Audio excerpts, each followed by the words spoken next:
Terima kasih, selamat pagi. Assalamualaikum warahmatullahi wabarakatuh.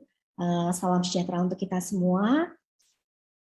Saya ucapkan terima kasih kepada panitia karena pada hari ini saya diberi kesempatan untuk sharing ya terkait dengan topik lingkungan mikrotumor dan respon anti tumor. Ya. Jadi ketika kita membicarakan mengenai lingkungan mikrotumor, berarti kita melihat apa atau sebetulnya yang ada pada area tumor. Ya, kalau kita bicara mengenai tumor atau kanker ya, tumor atau kanker itu sering disebut sebagai organ yang unik ya, karena tumor itu yang disusun oleh sel tumor dan juga komponen-komponen lain, kemudian dia bisa memanipulasi kondisi sehingga menguntungkan bagi sel tumor itu sendiri. Oke, jadi dia nanti dapat membentuk suatu lingkungan yang menguntungkan untuk sel tumor itu untuk dapat berkembang gitu. Nah, kalau tadi sudah saya sampaikan bahwa tumor atau kanker itu terdiri dari sel tumor itu sendiri dan beberapa komponen lain, maka kalau boleh kita pisahkan begitu ya. Jadi komponen pada lingkungan mikrotumor ini ada komponen seluler dan komponen non seluler. Komponen selulernya tentu sel tumor itu sendiri dan juga beberapa sel lain. Nah, sel lain di sini ada sel stroma, misalnya ada sel endotel, kemudian ada sel fibroblas yang kemudian teraktivasi atau terdiferensiasi menjadi cancer associated fibroblas, dan juga ada sel adiposit. Nah, selain itu juga ada sel-sel tumor, ada sel-sel imun ya, di antaranya adalah limfosit, kemudian sel NK, neutrofil, dan juga sel-sel yang lain. Ya, dan juga komponen non seluler. Komponen non seluler di sini dapat berbentuk matriks ekstraseluler, kemudian ada eksosom dan juga sitokin-sitokin atau protein-protein terlarut.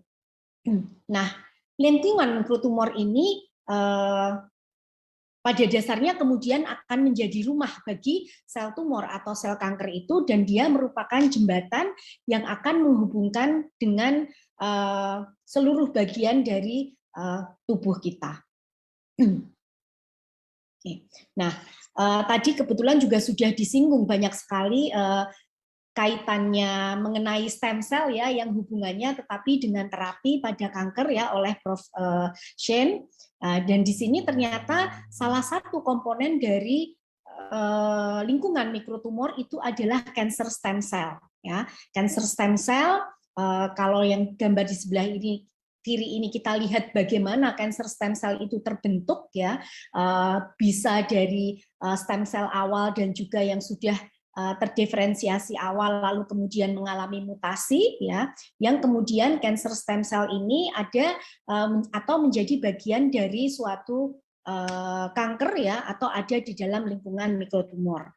Nah, cancer stem cell ini bisa menghasilkan berbagai macam faktor ya, terutama faktor-faktor soluble, di mana faktor-faktor soluble ini nanti akan mempengaruhi seluruh komponen dari lingkungan mikrotumor itu ya, yang kemudian dia akan menginduksi misalnya terjadinya angiogenesis, kemudian metastasis, kemudian dalam hal ini nanti juga akan membantu atau menyebabkan terjadinya imunosupresi sehingga sel kanker ini bisa menghindar dari respon imun. Nah, pada dasarnya cancer stem cell ini juga nanti akan membantu progresi atau perkembangan dari tumor. Nah, pada dasarnya ya, ketika tumor ini berkembang, maka respon imun atau sistem imun itu akan berusaha untuk mengatasi atau berusaha mengeliminasi ya, pada dasarnya berusaha mengatasi kanker tersebut.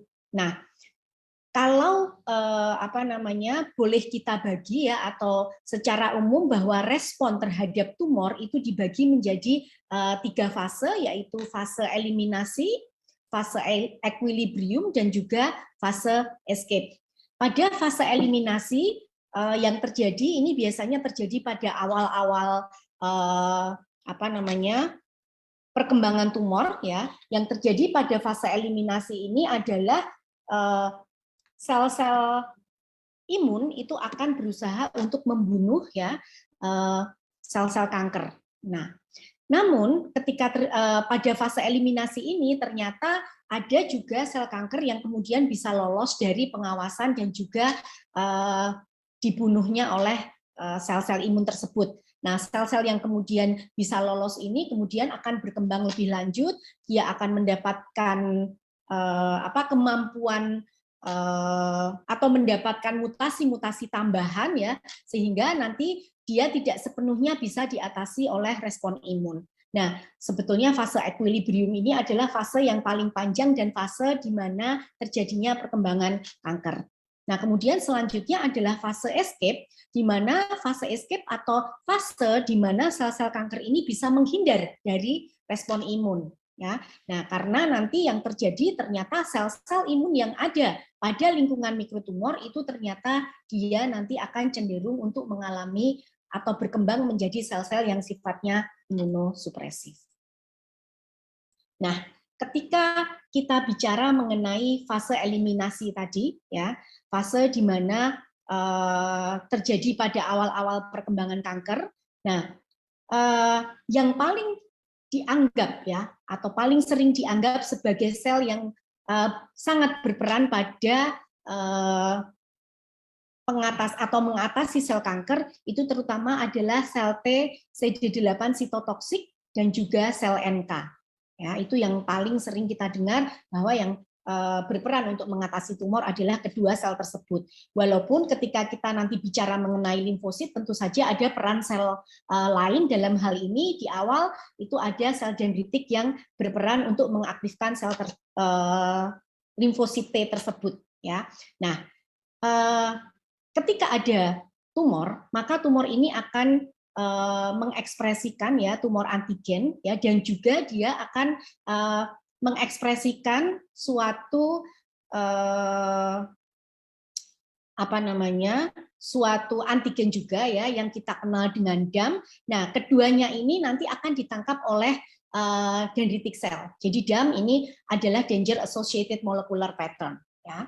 Nah, kemudian ketika dendritic cell ini menangkap ya tumor antigen dan juga dengan bantuan DAM, maka kemudian dendritic cell akan memproses antigen tersebut. Setelah itu dendritic cell akan mempresentasikan antigen tersebut kepada limfosit. Dalam hal ini adalah limfosit CD4 dan limfosit CD8.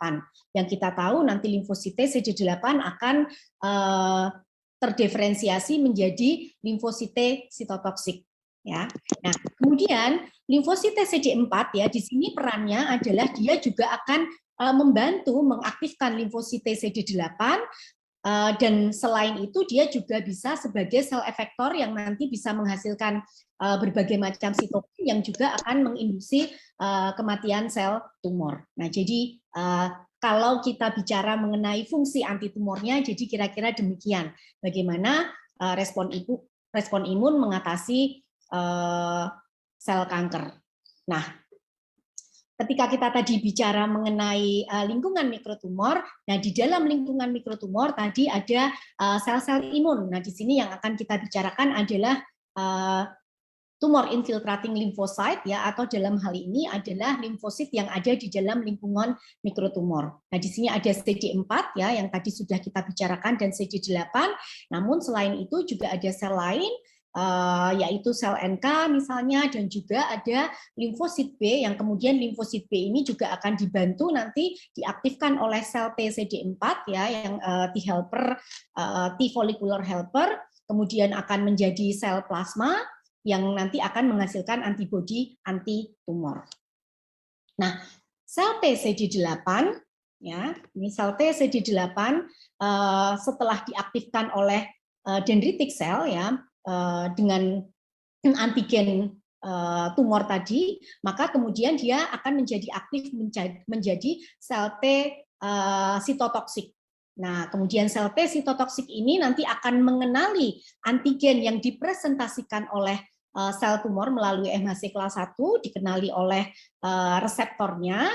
Nah, kemudian apabila terjadi ikatan ini, nantinya sel T sitotoksik akan melepaskan granula yang berisi granzyme dan juga perforin ya, yang nanti akan membunuh ya sel tumor. Selain itu tentu saja juga menghasilkan sitokin-sitokin misalnya interferon gamma dan juga TNF alpha ya. Ini TNF alpha nanti juga akan berikatan dengan reseptor GAT reseptor yang nanti akan menyebabkan sel tumor juga akan diinduksi apoptosis melalui jalur ekstrinsik ya. Nah, kemudian sel NK. Nah, sel NK di sini digambarkan bahwa dia akan bisa menginduksi limfositus T ya yang mempunyai ekspresi transcription factor TBET di sini untuk menghasilkan interferon gamma dan TNF alpha yang kemudian ini nanti akan menginduksi limfositus T naif itu menjadi limfositus T helper 1 ya.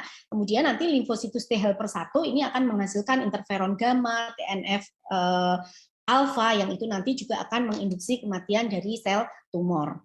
Selain itu, sel NK dalam hal ini dia nanti juga akan membunuh sel tumor itu melalui mekanisme lain ya. Salah satunya adalah ADCC atau antibody dependent cytotoxicity. Jadi ketika dihasilkan antibody anti tumor, maka antibody anti tumor ini nanti akan mengenali antigen yang ada pada permukaan tumor, maka antibody pada bagian Fc fragmennya akan dikenali baik itu oleh Fc fragmen reseptor yang ada pada sel NK maupun oleh CD16 yang ada pada sel NK, maka ini nanti akan menyebabkan aktivasi dari sel NK sehingga sel NK akan melepaskan granula-granulanya yang isinya perforin, granzyme tadi yang itu akan menyebabkan apoptosis atau kematian pada sel target, dalam hal ini adalah sel tumornya. Nah, kemudian untuk limfosit CD4 selain mengaktifkan sel T sitotoksik CD8 ya dan juga tadi mengaktifkan limfosit B yang kemudian nanti limfosit B menjadi sel plasma yang menghasilkan antibodi. Nah, tadi juga sudah saya sampaikan bahwa ternyata di sini limfosit CD8 juga bisa terdiferensiasi nanti menjadi T helper 1 misalnya yang kemudian nanti akan menghasilkan interferon gamma dan juga TNF alpha yang ini nanti akan membunuh menginduksi kematian dari sel tumor. Nah, lepas dari kemampuan ya sebetulnya bahwa sel-sel imun yang ada pada lingkungan mikrotumor itu mempunyai kemampuan untuk membunuh sel tumor, tetapi pada kenyataannya akan akan sampai ya tumor itu nanti pada kemampuan dia untuk bisa escape atau menghindar dari sistem imun. Nah, bagaimana itu bisa terjadi? Nah, ternyata prosesnya itu bisa terjadi dari mulai awal. Nah, contohnya di sini dendritic cell ya. Dendritic cell yang ada pada lingkungan mikrotumor itu ternyata seringkali dia tidak mencapai fase kematangan. Jadi sampai dengan matang. Nah, sel dendritik yang tidak matang ketika dia menangkap antigen tumor lalu kemudian mempresentasikan kepada limfosit T, ternyata dia akan mempresentasikan secara tolerogenik. Nah, maksudnya tolerogenik di sini nanti ketika terjadi presentasi di sana tidak diikuti dengan ikatan atau adanya co-stimulatory molekul. Nah, sehingga di sini contohnya misalnya tidak adanya CD80 atau CD86 sehingga menyebabkan sel T itu menjadi anergi ya atau sel T itu akan cenderung nanti berdiferensiasi menjadi T regulatory. Nah, selain itu kegagalan pengaktifan limfosit ya di sini ternyata juga terjadi karena tumor itu tidak mengekspresikan antigen yang imunogenik ya atau misalnya jumlah antigennya itu terlalu sedikit untuk menstimulasi sistem imun. Nah, ternyata kejadian yang seperti ini juga akan menyebabkan tidak adanya ekspresi co-stimulatory sehingga sel T itu menjadi anergi. Nah, selain itu juga sel tumor, yaitu banyak atau beberapa jenis tumor itu tidak mengekspresikan MHC kelas 1 ya, karena adanya gangguan di dalam sel tumornya sehingga ekspresi MHC kelas 1-nya tidak ada, sehingga tidak ada presentasi antigen tumor ya. Nah, ini juga nanti akan menyebabkan gagal presentasi kepada limfositus T. Sehingga limfositus T-nya tidak akan teraktifkan. Nah, sehingga dengan beberapa hal tadi itu ternyata tumor infiltrating lymphocyte atau limfosit yang ada di dalam lingkungan mikrotumor itu nanti justru akan bersifat protumor atau dia justru akan mendukung perkembangan tumornya. Nah, contohnya tadi misalnya dengan adanya sel T yang sifatnya regulatori atau dia nanti justru akan menekan sel-sel imun yang ada di dalam lingkungan mikrotumor. Nah, ini adalah gambaran bagaimana sel T regulatori itu bisa menekan sel T atau limfosit yang ada di dalam lingkungan mikrotumor. Jadi contohnya misalnya ini yang pertama, sel T regulatori itu nanti akan menghasilkan adenosin atau dia juga bisa mentransfer ya CAMP kepada limfositus T yang ada di sana, sehingga limfositus T ini nanti akan mengalami perubahan metabolisme sehingga dia menjadi anergi. Nah, selain itu limfositus T itu juga limfositus T regulatori, maksud saya itu juga akan menghasilkan berbagai macam sitokin yang sifatnya imunosupresif, misalnya IL-10, kemudian TGF-beta, di sini juga ada IL-35 yang ternyata ini menyebabkan penekanan terhadap sel T diantaranya dengan cara dia itu menyebabkan rendahnya penghasilan IL-2 ya atau interleukin 2, di mana interleukin 2 ini sangat diperlukan untuk proliferasi sel T yang aktif gitu. Sehingga nanti sel T yang aktif ini tidak berproliferasi dan dia tidak terdiferensiasi, dan artinya dalam hal ini dia fungsinya sebagai sel efektor itu tidak akan berkembang atau terjadi. Selain itu, sel Treg juga dapat menghasilkan granzyme ya, dan sel Treg yang granzyme yang dihasilkan sel Treg ini akan menyebabkan efek sitotoksik terhadap sel T yang ada di sana. Selain itu juga dengan adanya ekspresi CTLA4 ini akan menyebabkan penekanan terhadap dendritic cell sehingga dendritic cell juga tidak dapat mengaktifkan limfosit yang ada di sana. Oke, nah kemudian ini adalah gambaran bagaimana sel NK itu nanti juga akan tidak dapat menjalankan fungsinya. Nah, pada penjelasan yang hijau ini adalah penjelasan di mana sel kanker itu justru bisa menginduksi pengaktifan dari sel NK. Nah, di sini contohnya di sini yang digunakan adalah epithelial ovarian cancer. Epithelial ovarian cancer ini ternyata dia mengekspresikan ligan yang akan berikatan dengan reseptor dari sel NK yang ini justru berefek positif, artinya mengaktifkan sel NK untuk nanti menghasilkan granula yang berisi perforin dan juga granzyme, sehingga nanti sel kankernya bisa dibunuh. Tetapi pada kenyataannya ya sel kanker itu juga menghasilkan eksosom ya, di mana eksosomnya ini dia mengekspresikan ligan untuk NKG2D.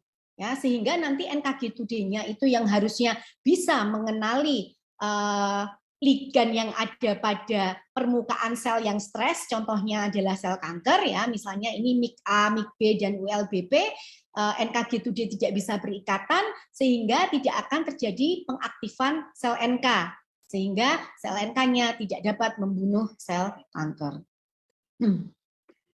Nah, pada dasarnya sel-sel imun yang ada di dalam lingkungan mikrotumor, ya ini kita lihat di sini ada dua gambar, sisi putih dan sisi hitam. Pada sisi putih ini adalah ketika terjadi pengaktifan dari sel-sel imun yang kemudian dia menjadi tipe 1, ya. Ini biasanya terjadi pada kondisi yang normal. Nah, ternyata pada kondisi kanker, sel-sel imun itu akan teraktifkan lebih cenderung ke arah tipe 2. Ya, tipe 2 ini misalnya T helper 2, kemudian Treg, lalu kemudian sel-sel yang lain itu juga menjadi sel-sel yang sifatnya imunosupresif gitu. Nah, sehingga kondisi di dalam lingkungan mikrotumor itu cenderung akan cenderung akan menguntungkan bagi sel-sel tumor. Nah, kemudian bagaimana sel-sel imun itu cenderung untuk berdiferensiasi menjadi tipe 2 atau sel-sel yang sifatnya imunosupresif. Nah, ini sebagai gambaran di sini sel-sel tumor itu ternyata dia menghasilkan berbagai macam faktor, ya, di antaranya di sini yang interferon gamma, lalu kemudian di sini dia juga mengekspresikan berbagai macam reseptor dan protein yang ligan untuk reseptor-reseptor yang ada pada sel-sel imun. Nah, ini ternyata cenderung menyebabkan sel-sel imun itu akan berdiferensiasi menjadi sel yang sifatnya imunosupresif. Contohnya misalnya di sini monosit dan juga polimorfonuklear ini akan menjadi MDSC atau myeloid derived suppressor. Lalu kemudian di sini makrofagnya itu ketika dia berikatan, ada ikatan antara CD47 ya dengan reseptornya di sini akan menyebabkan terjadinya penekanan makrofag yang sifatnya tadinya bisa memfagositosis sel tumor ternyata menjadi tidak bisa. Lalu kemudian contohnya di sini misalnya ada ekspresi CTLA4 lalu kemudian berikatan dengan reseptornya yang ada pada tumor infiltrating lymphocyte. Nah, itu akan menyebabkan nanti limfosit yang ada pada lingkungan mikrotumor itu tidak bisa teraktifkan dan menjalankan fungsinya sebagai efektor.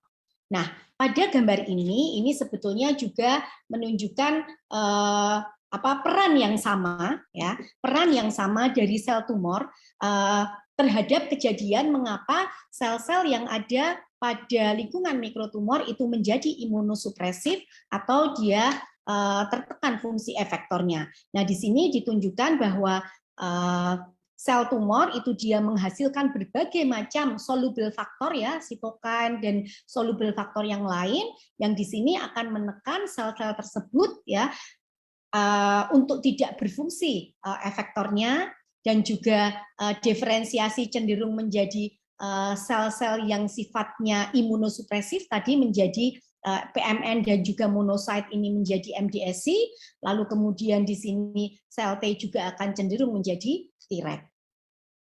Nah, ini semua yang menyebabkan sel-sel tersebut kemudian menjadi arahnya cenderung ke imunosupresi. Nah, kemudian sel tumor, ya, dia juga akan menghasilkan berbagai macam eksosom. Ya. Nah, eksosom yang dihasilkan sel tumor ini ternyata ini juga akan menyebabkan kecenderungan untuk mengarahkan diferensiasi itu ke arah tipe 2 tadi. Contohnya misalnya ini juga mengarahkan diferensiasi menjadi MDSC.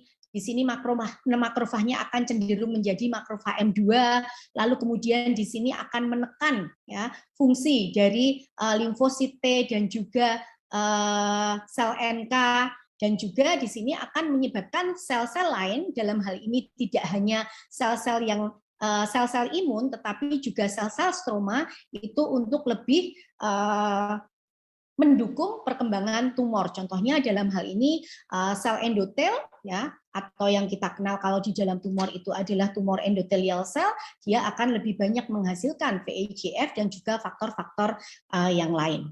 Ya.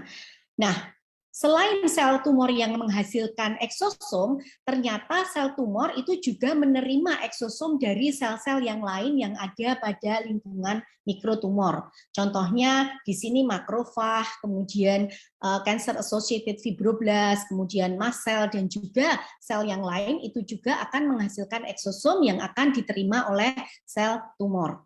Nah, beberapa ya kalau kita lihat di sini beberapa eksosom contohnya yang dihasilkan sel NK ini bisa menekan pertumbuhan tumor. Tetapi secara umum ya kalau kita lihat kebanyakan eksosom-eksosom yang dihasilkan oleh berbagai macam sel itu tadi dia justru membawa senyawa-senyawa atau molekul yang nanti akan meningkatkan pertumbuhan tumor. Ini contohnya misalnya eksosom yang dibawa oleh TAM dia akan meningkatkan invasi dari tumor, lalu cancer associated fibroblast juga akan meningkatkan proliferasi dan invasi dari sel tumor dan juga faktor-faktor yang lain yang menyebabkan berbagai macam pengaruh yang lain. Mohon maaf dokter, sudah habis waktunya. Iya, tinggal 2 slide ya Mas, sebentar. Siap. Ini bagaimana eksosom itu bisa menyebabkan imunosupresi tadi. Nah, ternyata di dalam eksosom itu terkandung sitokin-sitokin yang sifatnya imunosupresif, misalnya IL-10 dan TGF-beta yang tadi perannya ya menyebabkan diferensiasi ke arah supresif sel dan juga menekan fungsi efektor, serta di sini ternyata eksosom-eksosom itu mengandung long non-coding RNA yang dia meregulasi ya atau mengatur mRNA yang nanti juga akan mengarahkan cenderung pada sel-sel yang imunosupresif. Nah, kemudian ini slide terakhir ya. Jadi slide terakhir ini mencontohkan mengenai apa yang sekarang banyak dilakukan atau banyak diteliti yaitu imun checkpoint inhibition, yaitu dengan melakukan inhibisi pada CTLA-4 ya pada tumor itu ternyata dia akan bisa menyebabkan sel T yang masih naif ya yang ditekan CTLA-4-nya itu nanti akan terdiferensiasi menjadi T helper 1 yang mengekspresikan ICOS atau inducible co-stimulatory.